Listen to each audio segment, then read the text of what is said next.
now. Slow. Sponsored by the Quick Trip. Yeah, we never done it this. We the ones to be on the street. Rising up, beat on repeat. Ain't no stopping now. Drop the beat, make them take a seat. Let me see you bounce. Let your energy announce. Tune in every week. Ain't no room for the weak. Quick Trip in the back. We stay on the right track. Us from this for life. Oh, we getting that side. What is up, everybody? Thank you for tuning in. This is the Matt Rummage Show, presented by Quick Trip, the greatest gas station of all time. You know what I mean? And today we have ourselves a great guest. Mr. Charlie Berens, King of Wisconsin, is here talking with me. All right. I've always wanted to talk to him like in depth. Like I had him on my like a halftime show or some years ago. But I want to talk to him. Hear his story a little bit. How to get started, first time doing stand-up and all that stuff. You know what I mean? Very good dude. I will say that what everyone thinks about Charlie. I've met him before when I was at the dive. We talked about this on the podcast, but I just want to let everyone know, dude, he is exactly what you think. Just a good dude. You know what I mean? Very nice. And that's all I got to say about that. But before we get into this thing, I want to give a shout out to Quick Trip, sponsor of the Matt Rummage Show. And this season, we're doing Packers Zone. All right. Packers Zone at Quick Trip. Every dollar spent, you earn 1 point. All right. And you can use those points and you can get in sweepstakes. You can get like a Chevy SUV. They got here, Polaris ATV. We got a snowblower, a grill. There's all types of stuff. Lots more stuff. And so be sure to check out your Quick Rewards app and find out how you can win. Because I feel like people ain't taking advantage of the situation. They just gave away like $250,000. They're giving away $25,000 a week. They're giving away all these vehicles and stuff. I don't know how Quick Trip stays in business. I ain't gonna lie to you. But but big shout out to them. And also Nick Laylaw. Rock with me this summer. You see Nick Laylaw all over the place doing great things for the community. There's bands, there's all kinds of fairground stuff that they do. They have a good time, but also they are very good at what they do. You know what I mean? They if you get hurt in an accident, you need someone to take care of you. Mess with the lawyers a little bit, or mess with the insurance companies a little bit. They are the lawyers. Be sure to hit them up because not only do they have a good time, they're very good at what they do, and they care about their clients. You know what I mean? But before we get into this, I do want to mention this. I have a chipped tooth for this episode. I don't have it now. I got to fix, you know what I mean? But I had a filling in because I chipped my tooth years ago or whatever. And then that thing just gave out or whatever, like 2 days before we were doing this. So Charlie said we could have rescheduled it, but I didn't. But I just want to make sure everyone knows. So if I looked all gapped up on the YouTube, that's why I got that thing fixed now. But I do want to give a shout out to Mr. Dr. Sebastian, you can find the links everywhere, but he is a great dentist. He hit me up and said, hey, come on in. And he got me in that same day. And he took care of that thing and he's going to permanently fix it on Tuesday. So shout out to Dr. Sebastian. Like I say, I got the links everywhere. If you're in Green Bay, Howard area, dude, you can definitely switch up your doctor, switch up your dentist. This guy, he's good. He's an artist. All right. That's what he is. All right. So let's get in this show. Shout out to everyone who's watching. Be sure to hit that subscribe button if you're watching on YouTube. Even if you don't know who I am, and if you like what's happening over here, and also on wherever you're listening to this podcast, hit that subscribe button. We got some good stuff coming this season. All right, here we go. Let's chat it up with Mr. Charlie Berens. What is up, everybody? I am in fact not live, but I'm a lazy person, so we got the same banner. But we have the one and only Charlie Berens in the building. What's up, Charlie? How's it going? Thanks for having me. This is cool. You're like I had you on before. I think it was a halftime show or a pregame show a couple years ago or whatever. But you're like the one person that I've always wanted to have on because I think your story is insane. So I want to hear it. Thank you. Yeah, it is it's crazy, man. I didn't. Yeah. I'm sorry. I won't go all Oprah on you. Ask too many deep. We're not going to get Larry King on it, but yeah. You can go the full Larry King, Matt. Do whatever you want. Do whatever you lean want. in a little bit. But right. So how did this all start? Like I think you're one of the more interesting people because you're also a successful comedian, even one social media, like you'd be killing it. And you're just like just took it to another level. Because there's content creators and then there's like you. And then there's other people on your level too, but like as far as Wisconsin, how did that all start? Well, I appreciate you saying that. I'm always hesitant to believe some of that stuff, but It started because I guess I've been making stuff on a kind of a consistent basis since probably since I was in college. I started working I went to UW, so I was a Badger, and I started working for MTV News then, and they had a rep in each state covering that election.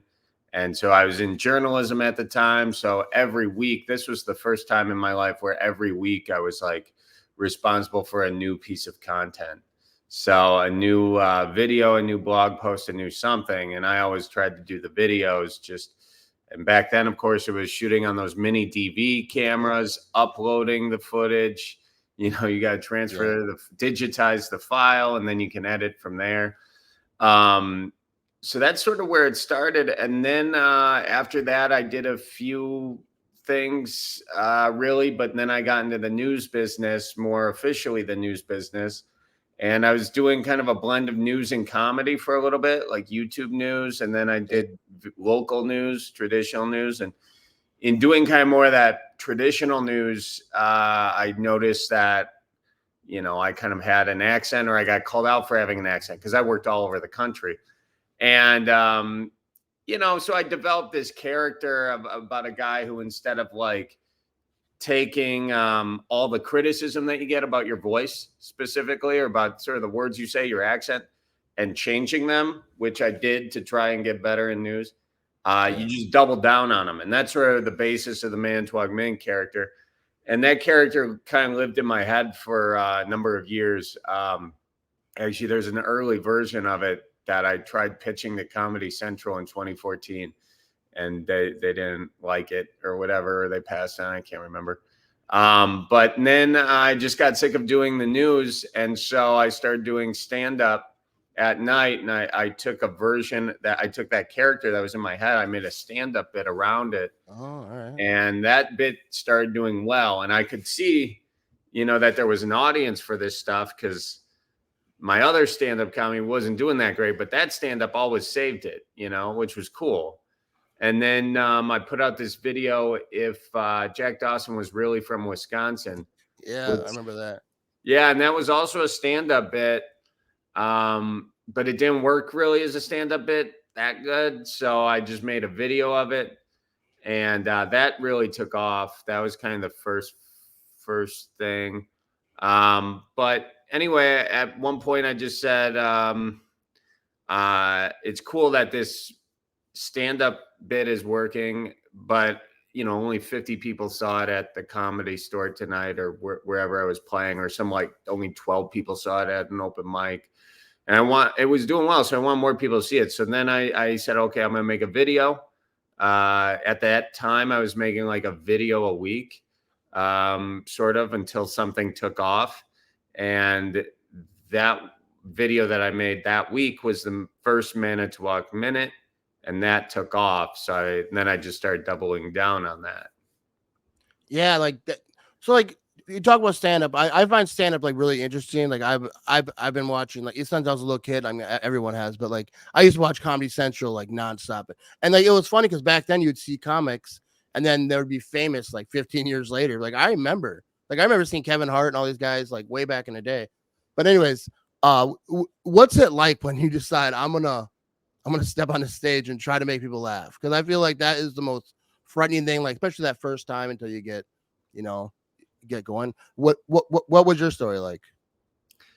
Well, yeah, it was terrifying. I got on stage. I think the first time was this place, and I mean, I had done like improv, a little bit before this, but my first time doing stand-up, I wrote this 5-minute bit, or that I thought was 5 minutes, and in my mind, I was awesome. This was hilarious. This was so clever. And I got up on stage, and at this like coffee shop, the back of this coffee shop somewhere in Mar Vista, which is in like LA essentially. And I just bombed so bad, like not a laugh, not even like just silence. But then there was this one bit that I riffed that like I could tell was going bad, and I just made, I think, a joke about how bad it was going, and that got a laugh. Anyway, that was it. And then so I was kind of a little bit like not devastated, just embarrassed, but embarrassed enough that I didn't go back up on stage for like 6 months. So, you know, that's a real thing. You know, people, you know, you really kind of put yourself out there, and you kind of take it seriously because you're like, I'm actually trying to do this. And then when you do horribly, you're like, I can't do this. But that's a terrible mistake a lot of people make, because everything you do is horrible the first time you do it. So the goal of, if someone is interested in stand-up, I think the first step is to just write 5 facts about yourself, write 5 punchlines to those facts. And then what changed for me is I was always so nervous about trying to memorize it. And I never really, I was in my head trying to memorize it, so I couldn't be in the moment and read the audience. So I think the next step, after you have like 5 good jokes about yourself or about the world or about whatever, memorize them. And the way I did it, I was stuck in traffic all the time. And the real game changer for me was I just started, every time I was in traffic, I would go through my set. So it was just muscle memory. And, you know, that's that once I could memorize it, and then I was having more fun with it. And then I was like, oh, I know I'm a good writer because I was doing that for a long time. This isn't clicking. Is it that I'm just bad at it, or I just haven't put enough work in to even give myself a chance? And it was the latter. So. Yeah, no, I get that a lot, because like I've had players on my podcast, and when I first started doing a podcast, some players follow me on Instagram, so they did my podcast even though I really wasn't ready or deserving to have a NFL player talk to me. And I asked the dumbest questions. I stuttered. Like I had Tim Boyle on one time, but it wasn't live, luckily, and I froze like halfway through. So it was like a minute and a half of me going, like my brain. I'm like, I'm sorry, like, and I didn't have enough notes then. But anyway, like I get it. Like if you sometimes you just like hurt yourself just not preparing and like not but with stand up, I feel like it's, I don't know, it's so different, because I would never even consider that. Because some people on the internet are like, oh, you're funny, you should be a comedian. I'm like, dude, I would never, dude. I feel like that'd be devastating. Like no one laughs, and I would predict they wouldn't. So, and every comedian that you hear, like Bill Burr tells a story, people throwing donuts at him. Like it's horrible. Yeah, well, I mean, you know, I just want to give some props to you. Like your show I've just seen the rise of your show over time, and it's really cool to see. You know, your set gets better over like little piece by piece, but you kind of do the work over time, and you know, it's great. And you know, stand up is it's kind of thing where you got to be. I don't know. I got this weird thing that like, if you want to do something, you can do it, you know? And I think that's because I feel like I started off with pretty much limited talent in all of it. And I just kind of worked my way into it, just like a lot of work. So I think it's, you know, it's just, is that something you want to spend your time doing when you got family, when you got all that? And then when you reach it, do you want to be on the road all the time? Do you want to be consistently writing new bits? Because stand-up it's kind of a, you know, it's a thing you got to keep. People don't want to see the same show twice, really. Yeah. That ruins the element of surprise, and it's tough to make it work. Yeah, first of all, I appreciate that. That's cool that you even seen it. But yeah, I've been working, and this season is going to be I'm really gonna get after it, because these live shows are so fun. The thing about live shows, like you do with You Betcha guy, you guys do that podcast together, and Bellied Up, for anyone who doesn't know, and you guys are talking to people, it's interacting, you're answering questions when people call in or whatever, and it's funny. And I feel like the same thing with live, even talking about the Packers, is like everyone in the comments, Like I don't have to I don't have like a list. Like I'm not a reporter or like an analyst, you know. So a lot of times I'm just answering questions and I don't know the answers either. So people like ask a question, I'm like, that's a good one. I should ask someone. And then I get like someone who's kind of smart about the Packers on, and then they kind of talk about it. But yeah, I think the live stuff is fun because it's more interactive with other Packer fans, you know. Yeah, it's real, man. And people like that. I think people like the fact that you are you know, and just you, and you don't have to be like, you know, you don't have to necessarily be something more than that, or like, you know, Yeah. like you've developed it off of like your fandom and your fandom for the Packers. And I think I think it works so well with the Packers because obviously we have the best fans in the NFL. And I think that I always kind of bring it back to that idea that you can be an owner of the Packers. Like people, whether you're an actual owner of the Packers or not, the fact that it's owned by the community is something that just gives people so much joy, and just being a fan, and not needing to necessarily be an expert to enjoy it and be a fan. You know, it's a low barrier of entry, but that just creates such a joy of liking the Packers, at least for me. Yeah. You know? Yeah, that's true. And like you talk about the Packers, it's cool that the players kind of are the same way. The players aren't standoffish with fans. They, you know, like I've had players that I was like, hey, you want to come on my podcast? And they're like, yeah. And like Kenny Clark was on my podcast when I first started. It was like through a phone, like my phone was on speaker and I had like a microphone pointed at it. And it was like the horriblest thing. I was just asking him like weird questions. Like it couldn't have been that great for him. But then I asked him again like the next year and he's like, yeah, okay. And like every time I ask him, he just says, yeah. I'm like, he keeps coming back. But I think it's cool. He does a lot of podcasts and not all of them are like huge ones. Like if someone goes on your podcast or like a huge podcast, it's beneficial to them, like ESPN or one of those guys. But when they come on fans podcasts, a lot of times it's not like you're getting a bunch out of it. So they're having fun probably, hopefully. And they're just kind of helping out the Packer fans, like trying to be part of it. And that's what I think is cool about Packers. Like even the bike thing, like they're so like interactive. They're cool with the fans. Yeah, I mean that's exactly what I'm talking about. I mean, I think your podcast though, it seems to be like, I have no idea what numbers are, but your thing really seems to be growing. So I don't know. I wouldn't set your bar too low like that, but I really enjoy your thing, man. And I think it's cool. And I think they probably do get a lot of it because, again, you have like this I am a fan kind of vibe going, and you really give that direct access kind of to fans. And I think they like that too, you know? Yeah, I appreciate that. So I want to talk to you about some of the players, like, because you're friends with Leroy Butler. Would you go fishing? I got it over here. You went fishing with Luke Musgrave.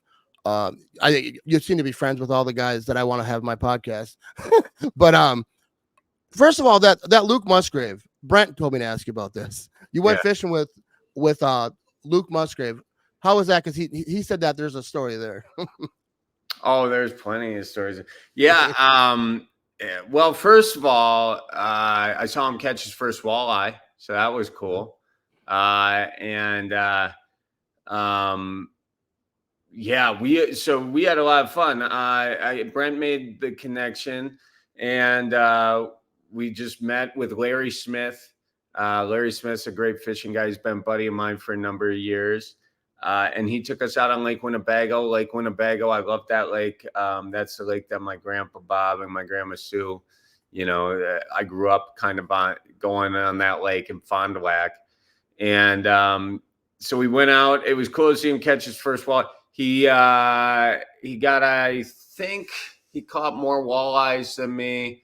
But yeah, it was just, here's the thing. I think like, and I want to do more of those episodes too, because I feel like when you fish with someone, there's just so much boredom sometimes that you're gonna, like if you're not catching fish. And actually on that day, Larry put us on fish like that. If you have Larry there, there's not as much boredom necessarily.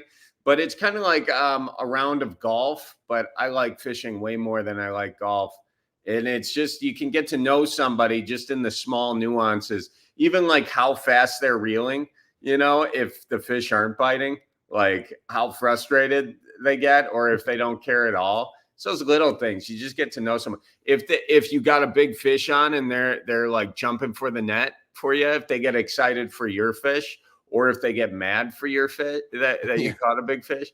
And it could be two of those in the same fishing trip, just depending on the vibe. So it's just a lot of fun, man.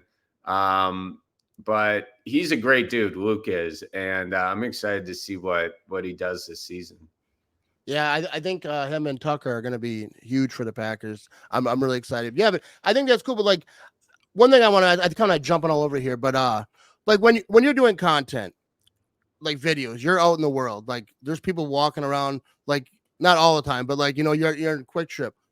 Like that's a very weird thing because I've been trying to do more videos, like not getting people's way, but like do videos at like kind of highlight businesses too. And doing it in public is like a weird thing because like people are looking at you. How do you because you have a whole production too. I just have one person with a phone. Sometimes it's just me. But how do you do that? Is that still weird to you, or is that something that you just got used to?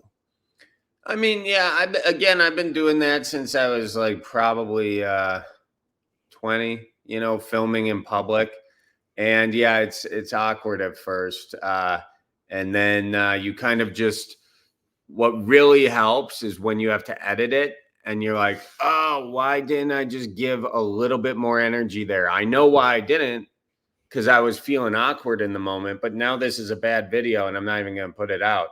So then the next time you just really, you kind of look for maybe the location where you can kind of warm up to it. And then I feel like once you warm up to it, once you get in the rhythm, you just get your stuff and get out of there. And, of course you make sure that they're okay with you shooting there and all of that. And it is a lot easier for me now that a lot of people kind of, I guess they know me and they enjoy me being there. Whereas if they were like, what? Like random people are like, what is this guy even doing? Then you feel a bit more self-conscious or whatever. But no, it's gotten easier over time. Yeah, it does make it easier, like when people know you and like everyone's happy to see you. I get that opposite effect. You're like, hey, get lost, pal. No, but I remember doing a video at Quick Trip one time, and I did a little bit of talking, but most of it I just kind of walk around. And I was recording a hotspot, and some guy looked at me. He's like, "What is happening? What are you doing? Why are you recording this?" But yeah, it's weird. But like I think like one of my better videos about the Packers, I had to do a video. Or I didn't have to, but I did a video in the atrium, and I wanted to talk about Aaron Rodgers' number being retired someday and Jordan Love. This before Jordan Love started, but we didn't really have a mic, so I knew I had to scream it, and the atrium's like empty. So I'm just gonna go for it because I don't want to, like you said, you have to do it twice if you can't hear it. And like, but I was lucky there's no one in there. But I always thought, how they have those offices above. People are like, "What's going on out there? Why is this guy screaming about Aaron Rodgers?" But I feel like people are somewhat used to that stuff these days, but it worked out. If you got it, it felt good. Yeah, it's one of my more favorite videos.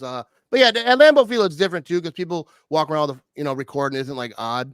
It's odd when you're like in the beer cooler at Quick Trip. Someone walks in, they're like, "Dude, I'm just trying to get a 12er before after work. Get out of my way." But well, in those moments especially, I'm always kind of conscious of that, and like I'll pause the video and I'll say, "Hey, we're just shooting this video here. I can get out of your way quick. Can I get you?" I'll like get them their beer or whatever. Yeah. And then unless they like want to be part of it or whatever, and then we try to include them or whatnot. But so you kind of want to just be polite about the people you're around first and foremost, and then that'll make you feel better and give your best take as well. Oh yeah, like you don't want to be like those pranksters on YouTube where it's just like that's what I would always feel bad. Like someone's just trying to get like their coffee before work, and then I'm over there. Yeah, you want to stay out of their way. Yeah, I'm not a huge fan of that kind of stuff. Oh yeah, me neither. Not at all. But all right. So I have a question. This question is actually from Brent. He always has fun questions. All right. Aaron Rodgers, now a New York Jet, but we still love him. But this is about him. I'm going to ask you 3 questions, or I'm going to show you 3, or tell you 3 quotes rather. And we got to tell me if it's from Aaron Rodgers or Gandhi. All right. Okay. All right. The first one, be the change that you wish to see in the world. Did Gandhi say that or Aaron Rodgers? I mean, I feel like that would be Gandhi. Yeah, that's right. Yeah. There you go. See, you're educated. That's a memeable one. I'm sure Aaron has said that. Yeah, he said a lot of stuff. All right, the second one. The greatest thing I've learned is that the only way to make sense of life is to find meaning in it. That's Gandhi. Oh, that's Rodgers. Is it? Yeah, that's Aaron Rodgers. Man, that was probably right after the ayahuasca trip. Yeah, you know what I mean? He was feeling himself. He got all right. And then the last one, I think it's important to remember that every day is a new opportunity to make a difference. That's Rodgers. Yes, sir. That's pretty good. That was a coin toss. I was going to go maybe Gandhi with it, but I figured if there's only 3 of them, probably 2 are Rodgers anyway. So I reverse engineered your game a little bit. So yeah, my bad. It's funny. Yeah, I was talking to Brent. And I was like, "Give me something," and he gave me that. I'm like, "All right, I'll take it." But so, where do you like plan to be? Like, do you have any lofty goals? Do you have like being in movies or whatever? Like, or are you, or like with the stand-up comedy? Like, where do you want to take this? You know, I think movies and TV and, you know, longer form would be cool. I mean, I'd like to, I've written some shows and I'm in various levels of production or people buying a script or whatever. And Hollywood is a weird place these days. It's not like it was 5-10 years ago, largely because of people like me, who are like, doing all this content, making all these videos, people are consuming it and people are consuming less of the longer form stuff. I mean, even when people are watching TV shows, they're on their phone a little bit. Yeah. And I don't really necessarily think that's a good thing. And, but for me, the only way I tried doing the acting thing. I tried doing all that. I wasn't getting any jobs. That's part of the reason I made my own thing. And so I like that aspect that social media gives you the opportunity to create short form videos that you can find out if they're good or not, and you can do it often and hone your craft. But I think, you know, audiences are missing sometimes some longer form, deeper content that can say more, because they don't need to say everything in the first 8 seconds or get something in the first 8 seconds or you're going to swipe away, you know? But people change their viewing patterns. And so I think it's hard to say from like a scripted side what I want, because what I want may not be a thing that's really viable a year from now with the way technology is changing. And with stand-up, it's a little bit different. I mean, I'm working on my next hour, and I would like this next hour to, you know, really kind of just kind of be more. My first hour, I think, was a lot of stuff about the Midwest. And then the second hour, in my mind, is more like from a Midwest guy's perspective, you know? So, and it's more from my perspective. And so I'm excited about it. And I've been working on it. And you know, so that'll be cool to continue growing in my stand-up and continue just writing. I mean, if I can keep writing and keep observing and saying things that resonate with people and giving people a little break from their life, and connect with people. And really that's my goal, largely, is that people can connect with each other in a positive way. I think there's so much negativity on the internet that if people can come together and even if they're left, if they're right, if they can have more common things, I think we're doing more good as a society. Because I think the big danger with social media is that it's polarized people.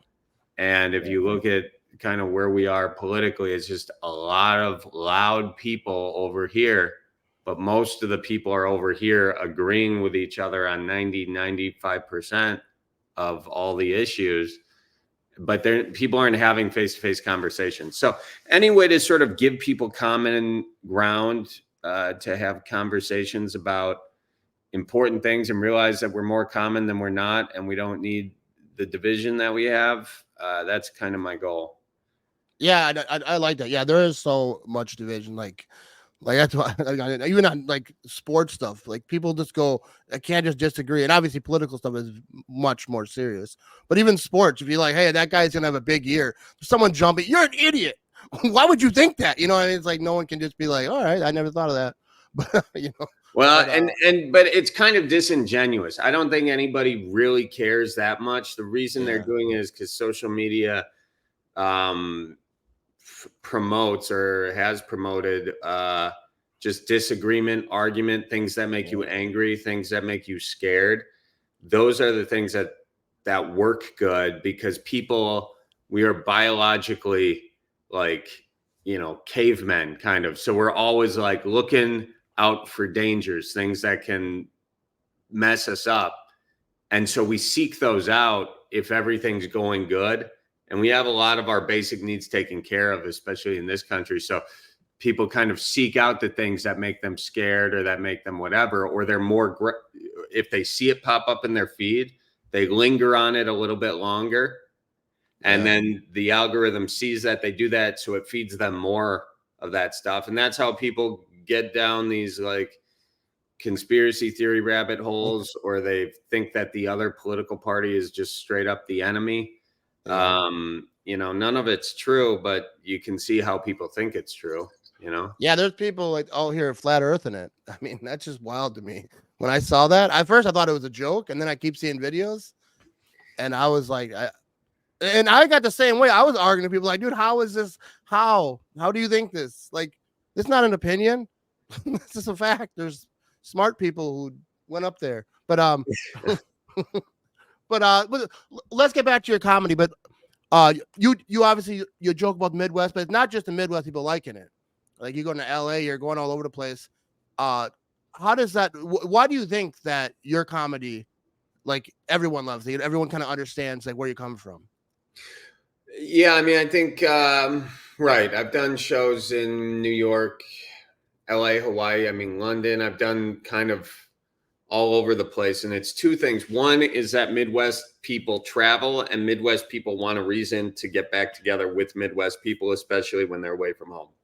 So a lot of my shows on the coast or whatever are filled with Midwest people.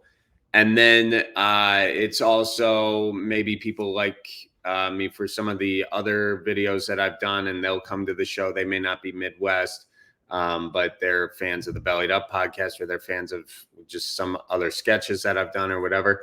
And they still get it, get the Midwest thing. And again, it's just about setting it up so everyone can understand it. But it's like, if there's a comedian from the South, a lot of people get the vibe of the South already. That's like, it's all about recognition. Like in comedy, you need recognition in order to sort of make jokes about it, or it helps. So I think part of what I've been trying to do is make the culture of the Midwest something that more people recognize. And as more people recognize it, then they can relate it to themselves. Like there's a lot of Southern comedians that I think a lot of people from the Midwest could relate to. Like, and that's because the South is in like a lot of TV. It's in a lot of film, So I think just putting the spotlight on the Midwest was maybe something that it wasn't overdone. Let's just say that. And so maybe that's why there's been a fan base for it, Yeah, because you mentioned the South, like obviously there's a ton of them. Like there's so many comedians, like especially like whatever 10 years ago, whatever there was, they popped up everywhere. But Jeff Foxworthy, like he did that whole Southern thing. Everyone understood it. But you did a video with him, didn't you? Like quite a while ago. Yeah, a number of years ago. He's a great guy. Yeah, what was that like going through? Because obviously you guys do similar stuff. You the Midwest, him the South. Like was that one of the first? Because I don't remember how long ago that was. But was that one of like the first big like people you talked to on like a video? Yeah. Yes. I mean, at the time, absolutely. And yeah, I mean, it's really cool talking to him because he's, he is a joke writer. He loves the art of writing a joke. So it was fun to talk to him about that. But, and that was really cool for me, just to meet him and sort of, he was just kind enough to treat me as like a guy on equal footing with him, which was really cool. So yeah, that was awesome. That was a fun thing to happen fairly early on into this whole deal. Yeah. I was watching, dude. One thing, dude, I will say though, I remember back in the day when my mom would always share all your stuff on Facebook, and I'll say hi. I will. So I told her, I'm like, hey mom, I'm like, I make videos too. I post videos, and she's like, yeah, but he's funny. See, that's a good mom right there. She roasts you, man. Yeah, you got to keep you honest. But so let's talk about this. I know you talked about it a ton. I'm sure you never get sick of it. But Berens Old Fashioned Brandy. Yeah, right? I got me a bottle here. So I have it out, and people are like, hey, you should take a shot for every Packers touchdown this season. Because I do the live streams during the game. I'm like, dude, I won't make the fourth quarter. I'm kind of weak when it comes to like brandy, whiskey, that type of stuff. That type of stuff erases days of memory for me. But how did this all come to be? Yeah, I definitely don't recommend taking a shot for every touchdown. This stuff's 45%.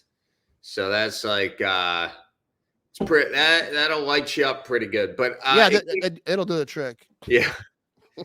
The way it came to be is I wanted to do a brandy because I made a video about how to make an old fashioned, and that was like a recipe video during COVID.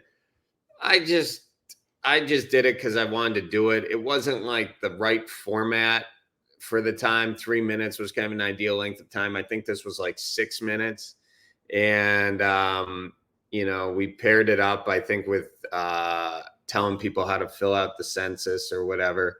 Because, I think people were just looking for, I don't know why I did it the way I did it, but I was just trying to get people to fill out the census, I guess. And then the old fashioned part of it really took off though. And I was like, really? I thought everyone knew how to make an old fashioned. And also the way I made the old fashioned with it was pretty like, I would say not, you always see these like very dressed up kind of ways that people make cocktails, where it's everything's perfectly measured.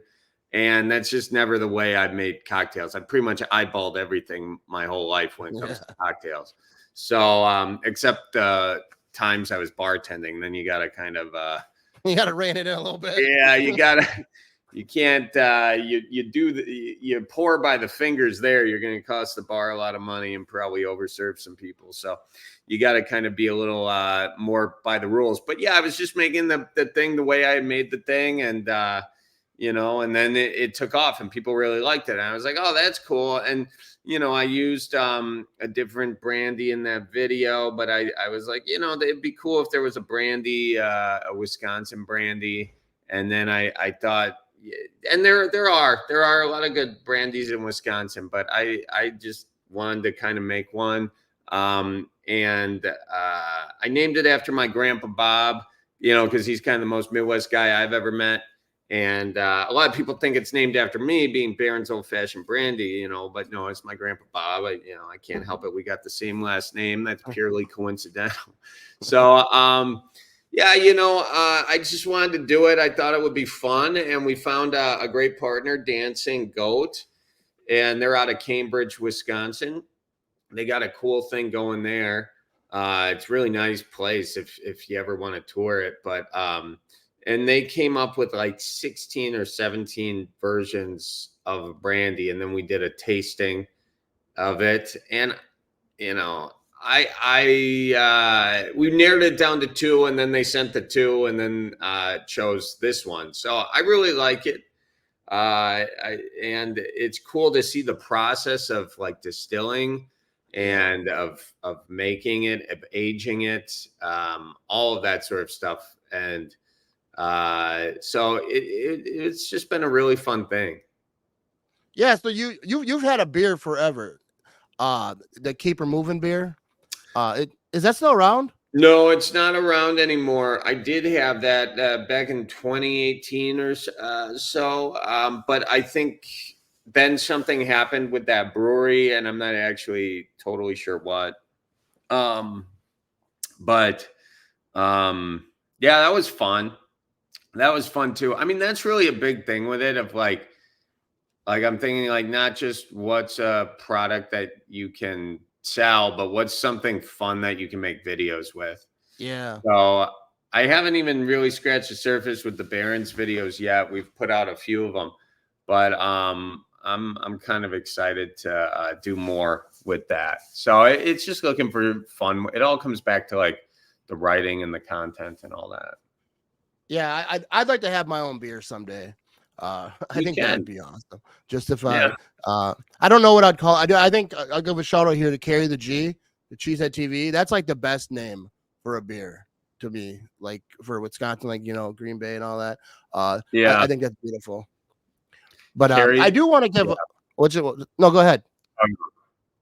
Okay, I was gonna say. I do want to give a shout out to Ed the Diver. Got engaged. To Christy, everyone who I've had him on my podcast, people who know. Congrats, but you know what I mean? Christy texted me right before I started this, and she said to tell you, she says, "Hey." Well, tell Christy I says hey too. She's a lot of fun. They're great. It was fun diving with them up in Marinette, up in the Menominee River, and then you were out there too, and yeah, it was cool. That was a good day, man. Yeah, it was like it's funny because I was like so exhausted from work.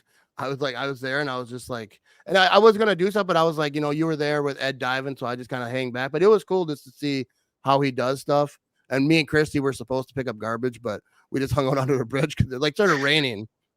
Yeah, which wasn't. And actually, it was very clean. It was a very clean park already. So Marinette does a good job because there was no garbage. They do. They do. But yeah. So okay, I only got a few more here. Who to you? I think this is a great question. I'm very proud of this one. Who's the funniest person you think to come out of Wisconsin? Like entertainer wise, you can say yourself. I don't think you will, but who do you think is I don't know all the comics that came out, but like who I say is right on my wall over here. You can't see it, but who do you got? I mean, I grew up with Chris Farley, and he just cracks me up. Just his physicality and his improv abilities, and I mean the dude, yeah, he cracks me up. But there's a lot of funny people, I mean, even the Zucker brothers. I also grew up with the movie Airplane, so yeah, it's I'd probably go with Chris Farley, but there's a ton of other ones. Yeah, Farley is mine. Farley is like I don't know. I love that dude. Like Taken Too Soon. Like he was just so funny. He was, like you said, in his improv. Like David Spade tells stories about even on SNL. Like while they're doing the skits, the camera wouldn't be looking at him. He'd make goofy faces to try to make him break. Like he was just so hilarious. But yeah, you're right. There's a lot of people. Actually, I went to Green Bay East High School. I forget the actor's name. But the actor that plays Monk went to that school. I remember my art teachers always telling me. Tony Shalhoub. Yeah. Yeah. I love his stuff too. I've tried to get him on my podcast at one point. It didn't work out, I'm pretty sure, but he's a good dude, and he is. You can just tell that he is a genuine guy, and so funny. And I love the show Monk too. So yeah, that like I didn't realize that Monk was on that long, but I remember in high school. That was the thing. Yeah. We're old. But I think that's about all I got for you. I'm gonna try not to do that Midwest goodbye thing. But you know what's funny? I will say this. You're doing it all the time on my podcast. People always comment that because like sometimes I'll say goodbye or like, all right, that's all we got or whatever, and then it'll be like a half hour later. But I won't do that to you. But no, I mean that's just that's what's expected. I think that's kind of one of them things. And are you the guy? So. In the Midwest goodbye, there are those who are saying goodbye and those who are trying to leave. You're one of the guys that's saying goodbye, but do you know that you're that guy? Yeah, I am that guy. Unless it's like somewhere I don't want to be, then I'm like I guess that's true. It changes per scenario, Yeah, but like I remember like when my kids were young and we'd be, hanging out with my wife's dad. And we'd be getting the kids in the car. And then after that, she'd be honking the horn. I'm in there talking, have like one more beer. Like, that's why I tell people your videos are so true. Cause I had someone say to me that I was copying you. Cause I said, keep her moving. I'm like, why do you think he has that in his video? That's the stuff people say in Wisconsin. Yeah. And it's like, I'm not stealing it. No. I mean, there's nothing that I have, none of the phrases that I use are things I've invented. That's why I use them, largely is because people say them. That's why they're funny, Yeah. So it's like, it's a kind of thing where please use it, and yeah, a lot of people say all the things. Like I was not the first person to say, watch out for deer or tell your folks I says hi. But the reason I say it is because other people say it. It's sort of that recognition thing in comedy. It's like the Midwest goodbye. I'm doing jokes on that by using it. So it's kind of like that's sort of the vibe there. And some people, get it, or some people don't, or whatever. Or like there's this Oak Brewery that popped up and people were like, which I've heard is awesome. But somebody said like, are you mad they stole your thing? I was like, stole my thing. Oak is something that I just put a spotlight on, Yeah. And like it was always there, so nobody, we're all using it, and that's why it's funny. That's the whole point. So yeah, and people say "ope" who don't even realize that. They're just like "ope." It's funny. I do it like every day. I work at a cheese factory. Like you walk in a locker room, like there's people everywhere, and it just opes all over the place. Like, ope. Yeah. Like, I had it as a sign on when I do my live show. There's this big ope sign. It looks like the open sign, but without the end. And I had someone say, "Oh, can I just ask you a question? What is OP?" So I mean, that's sort of the thing where they literally said "ope" right before it, and so I don't know. It's just it is like I remember my dad is the first guy I remember saying it, but it would just be walking around in a hardware store. Someone like scoots by, like they almost run into each other. "Oh, sorry." It's a very polite way of saying it. It's relaxed, excuse me, kind of a thing. Yeah, it is, and sometimes it's like after you walk away, like I said that weird because I'm gonna walk up. It's like, I don't know, that was kind of a squeal. I don't. Yeah, you're gonna have some weird ones in there. Yeah, but yeah, I everything that you say like is real, like and that's the thing. I think most people don't realize they use those things. Like I say, I don't usually say keep her moving. I say keep it moving.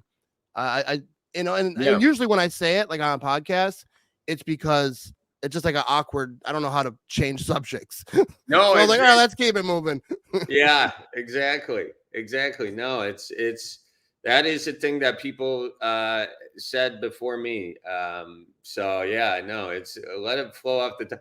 I think that's probably that maybe is more indicative of the fact that there maybe weren't a lot of people doing sort of Midwest comedy. And then I started doing it in a way where it lined up with the social media. So it allowed it to be viewed by a lot of people. And then maybe some people just assumed I came up with all that stuff. I did not. Yeah, but yeah, it's cool anyway. First of all, I think you're a genius, like how you do stuff. Like, You're like too everything you do, I just think like that's such a good idea, dude. Everything. Yeah, you're too kind. But like those videos, this is the last thing, then we'll end this Midwest goodbye. But how do you come up with like all these ideas? Like you do videos with different people, so like is it sometimes they have an idea and you guys go together, and then this time you do? Yeah. I mean, I'm trying to think of ideas all the time, and you think them as you're going through. You're just trying to observe. That's what you're trying to do. You're trying to be an observer. You're trying to be off your phone and just see how people act and see what's happening, and put yourself in situations that you don't want to be in. Just put yourself in situations you do want to be in, but kind of asking yourself, what is making me, like, if you have an emotion that's uncomfortable, like you're trying to get the hell out of the house and you can't, and we're all talking, but none of us really want to be talking. Like, that's the Midwest goodbye. And you miss that bit if you're sitting there on your phone all day, and just like somewhere else. So it's just about being in the moment. That's how we do it. And then collaborating with other people is great, because they have their set of observations and then you have yours. And sometimes it's something they've written and it's perfect and you're just acting in it. And then other times, you build it together, and everything in between. Yeah, I think it's awesome. This is one thing I want to ask you. Were you on Vine ever? Briefly, very briefly. Yeah. I was wondering that today as I was driving home. I was like, because that's when I started making content. I did that like the eye jokes or whatever. I didn't do Packer stuff back then, and I gained a little bit of following, like 20,000 followers on that app before it died. And but yeah, I was thinking that because 6 seconds is like it's hard. It is. With the eyes, it is, because the eyes always stop people, and then I would just say something like, I got a new job as a crossing guard or something, and then people are like, no. But that's funny. All right, I will let you go. I appreciate your time. I know that you got some comedy stuff. Are you touring right now? I think you just got done with one, didn't you? Yeah, about to go out on the second leg of the good old-fashioned tour. So that going to be in Sioux Falls and the Twin Cities in the next couple of weeks, Boston, New Hampshire. So going to be out and around, and I'll be back to Wisconsin doing some shows. Or I'm in Wisconsin in between, just making videos and stuff. So I'm looking forward to it. Looking forward to doing this next hour. And I've got actually where I'm filming my special is going to be in Appleton come February. All right. So that'll be fun. Yeah, I got to get to one of your shows. I've seen it, on social media, but I've never been in person. Yeah, I'll get you some tickets to that show. It'd be fun for you to see a show. Yeah, that'd be awesome. I appreciate your time, everyone. Find out his dates for his comedy. Go to obviously his social media. If you're watching this, you probably know who he is. All right. Go Pack, go Charlie. I appreciate it. Go Pack, F the Bears. Thanks, Matt. I appreciate you. Matt Rummage Show, get to know. We coming in hot now. Slow. Sponsored by the Quick Trip. Yeah, we never done this. We the ones to be on the street. Rising up, be on repeat. Ain't no stopping now. Drop the beat, make them take a seat. Let me see you bounce, let your energy announce. Tune in every week, ain't no room for the weak. Quick Trip in the back, we stay on the right track. Us from this for life.